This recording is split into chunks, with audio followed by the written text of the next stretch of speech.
you know, I'm not worried about it. Right. Oops.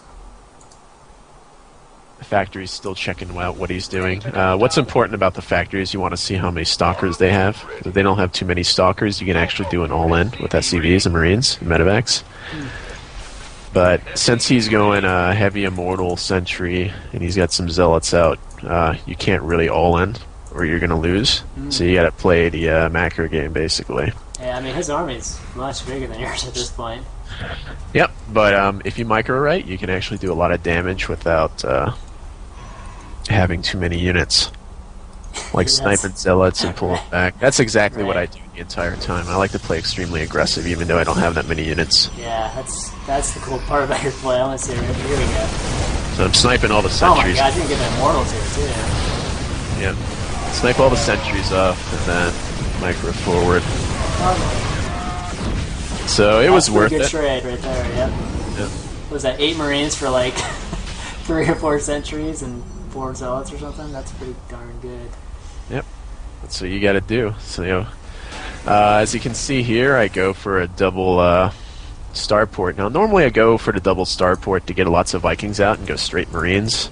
The reason for that is because most Protoss will go in the Colossus. Right. And usually if they go into Colossus, it's an extremely easy game because they'll have like 15 Vikings that just move into the base. It doesn't matter if they have stalkers or not. They can't kill them all. Right. And they'll destroy all the Colossus instantly. And then you can land the Vikings and just mop them over with mass Marines.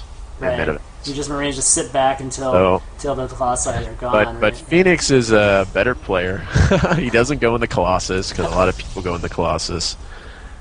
Usually what gets me with this build is High Templar Archons or Speed Zealots. Oh, I see. That's kind of what he's going into. And as you can see, I'm just kind of microing a little bit. I want to try to bait his force fields because they like to force field that area off where that choke is. Right. So I don't want to go in too far.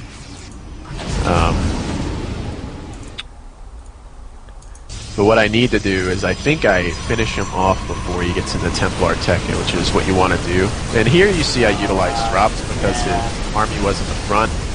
Because he has so many medevacs, you can just, you know... If you can see where his army is, you can do a lot of damage by utilizing all those drop ships. Yeah, you totally... This is a great map for this. This is crazy. And you like to use the chokes. You want to use the chokes when you're fighting zealots, as you can see here. You can't really get too many surrounds on you. And that basically wins the game because of that little choke there. Having the zealots come in like 1 or 2 at a time. Those immortals. Once the immortals go down, it's extremely hard for the Protoss to take out the Marines.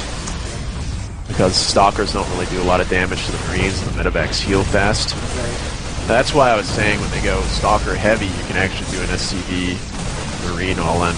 Because the stalkers don't do a lot of damage to SCVs. Yeah, there's not enough DPS there. Yep. That's true. Yep. So good. So a lot of damage done there. And then I go for a counterattack while he's sitting in his base. And I noticed that, you know, I took out all the pylons. So he can't make any units right now. Right. I should take out his third base. Well, he's got quite a bit of supply, actually. But yeah, you just... Marines OP, man. I'm just kidding. I've used... whenever I play Hungen, I normally beat him when I use this build. He tried to blind counter me the other day by going like 1 base, High Templar, Zealots. Oh my god. And, I decided to play a macro game that game, surprisingly, and I ended because of that by defending with mass bunkers. But you know, sometimes a lot of Protoss will start trying to blind counter you, and that's normally what they do when they see me now on the ladder. Is they'll rush the Colossus really quickly, and then I end up in a 2-base game. But as you see, the 2-star port is like just mass Vikings, and you're going to win anyways if they try to blind counter you. Right. Well, the kind of blind counter they want is, you know, Templar Archons. That's and speed lots. That's the perfect blind counter to my build there. Do you respond with Ghost or no? Normally I get the starports just automatically because I'm so used to it. But if I can spot it in time before, you know, all the High Templar get out, then yeah, I will get Ghosts. Mm-hmm. And if they go like just Archon Zealot, I'll go Blue Flame, Hellion, Marine only, if that makes sense with Medivacs. So instead of getting Ghosts, I get like lots of Blue Flames, lots of Marines, because once the Zealots, mass Zealots come, if you only have Marines, you're going to lose. Right. So you need the Blue Flame to back you up Oh, I see. to damage all the Zealots. Yeah. Right. But with the nerf, it's not as good as it used to be. It's actually very difficult, even with the Blue Flame, to stop that build. Right. Especially when Protoss can chrono boost a 3/3 at 15 minutes, which Yeah. is P in my opinion. Especially with It's downgrading the cost as well, which is cheaper than all the other race upgrades too. right. But It's true.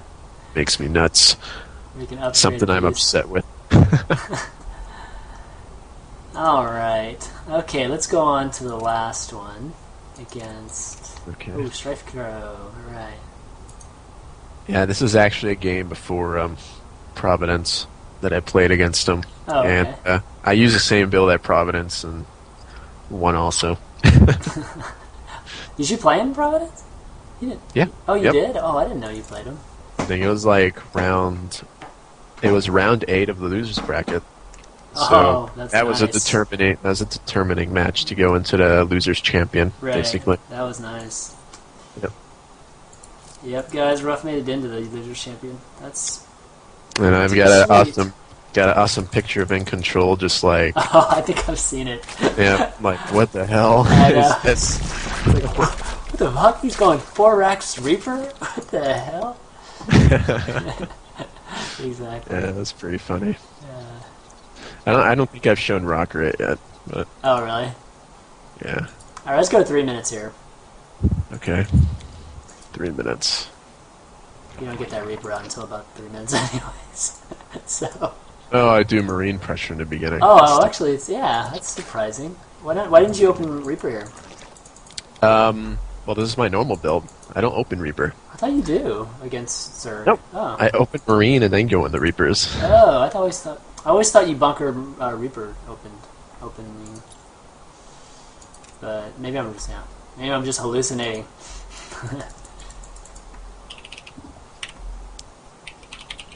Okay, ready when you are. Okay, just give me 1 second. Okay. So used to watching the Zerg guys. I keep clicking on Strife Crow's vantage point. Yep. Okay, so I'm at 3 minutes. Okay, great. Let me know when. Yeah, 3, 2, 1, go. Okay. So this is a little longer game. As you can see, it's up to 30 minutes. I wanted to pick something a little longer because I thought that the first 2 replays were a little short. Right. It's all good. So- Whatever. We can get you playing sooner if we. So immediately after the first Rax gets done, I put down a second Rax, and when the SCV gets done with the first Rax, I put down a third Rax, and then at 17, 19, I get my orbital, and then my extra supply depot. So I get the third Rax before the orbital with this build. Oh wow. Okay. And I set it up just right so that if I'm at 17, 19, I have enough time to make the 2 Marines while the orbital is building and get a supply depot, as you saw there. Yeah. Nice. Yep. That way I could keep the Marine production up. And you'll notice that a lot of the buildings finish at the same time as when I start making the Marines. So all the Marines start building at the same time normally Nice. with this timing. So the reason for this is if you try to do an attack and your Marines are staggered out and Lings are like swarming the map, then they're going to pick them off one at a time.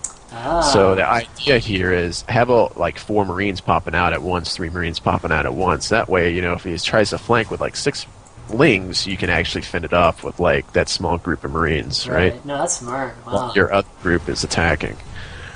So that's the idea behind that. I like to get my 4th Rax after my 3rd supply depot, and then I like to also get my refinery during that time. And when I get my 4th supply depot, that's when I get my 2nd refinery. And I saturate both gases, but the entire time I'm just applying marine pressure. Now, Strife Crow is familiar with this build. He knows about it.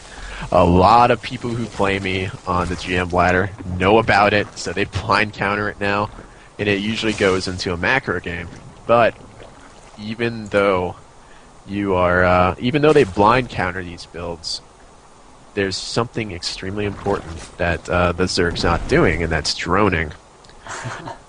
Okay, Right. so that's the idea behind this build, because if you put the units tab up, I'll eventually probably go higher in SCVs and have a mule by the time the Zerg, is still linging so much and putting down spines and stuff. So the idea behind this build is to apply as much pressure so that they don't drone, and if they do drone up, they're going to lose. Right. So yeah, it's that balance. Yeah, the perfect balance they have to have. Yep. So they have to have a perfect balance, and that's usually what gets me sometimes, is they'll have the right balance and they'll defend really good, and then Do you have to do damage here? normally you want to do damage. You want to kill a lot of lings or, something like that.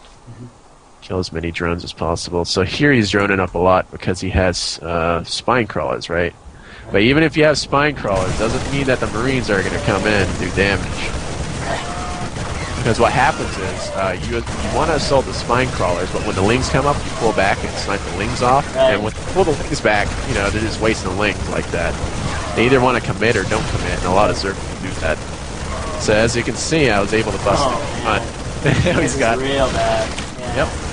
That's what happens when they over-drone up, even if they don't. He pulled back at the right time, though. So at my base, you'll see that I don't get a command center. I go straight for a factory and get the tech labs. After I get the correct amount of gas, which is usually around 300, 200, I'll drop the tech labs after doing the applied pressure. Right. So as you can see, That's pretty bad. because of the 3 spines, he was actually able to even it out a little bit. So I have 25 SUVs and a mule, and he has 29 drones, so that's about normal. Yeah, but he was like 8 drones ahead of you though going into that. Yep. So Exactly. you actually evened it out more than he evened it out. That's Yep. All right, now you're going into Reaper. Okay. Yep.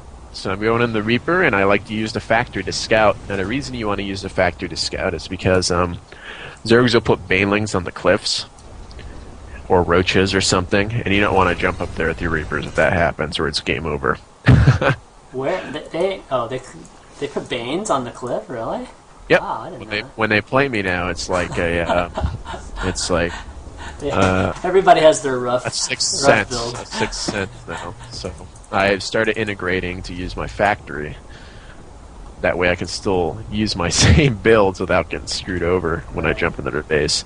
And also the other thing about getting the factory is you want to see if they have a spire going up or a lair. And if they have a lair, you're going to want to attack immediately and try to get the spire because they're going to be low on units. But if they don't, then you can wait for the 12 Reapers to apply the pressure and just expand. Okay, so 12 is the magic number. Yep. And as you can see here, I'm double expanding. You usually double expand off this build, that way you can catch up. And this will normally put you ahead of the Zerg. Let's see. So now that I have my 12 Reapers, I do my attacks and start harassing. I usually delay thirds with the attack force if I can't get into their base and do damage. But I only usually go for the third if they go roaches, which I do see a roach warren. But right now I'm just going to micro his lings. Jump off the cliff, snipe them, using the factory for vision. And I see the roaches, so I run away. Right, nice. Yeah, they're never going to kill that factory. I mean, And the idea with the Reapers is just to have map control and keep them on 2 bases while you're taking 3 bases and the gold. I see. That way you get ahead of the Zerg. Add-on complete. And eventually, what comp are you going to have? I'll be going into bio, I think, this game. Which usually I go Marauder heavy. And if I see that they don't have a lair, I'll go Marauder heavy instead of Marines. And I'll attack with like a swarm of Marauders, but have like the 12 Reapers backed up behind them to snipe all the lings if they go lings. Right. And if they go roaches, then there's so many Marauders that the roaches just disintegrate. And usually you can win games really easy like that. Right. But No, I think he defends really well here. So unit conservation, that's really good. That's the one thing I noticed about your play is that you don't waste a single unit. Well, if you waste the units, then you'll probably lose. You know what I mean? Like, you know, your marauders are always in front, your brutes are always in behind them, and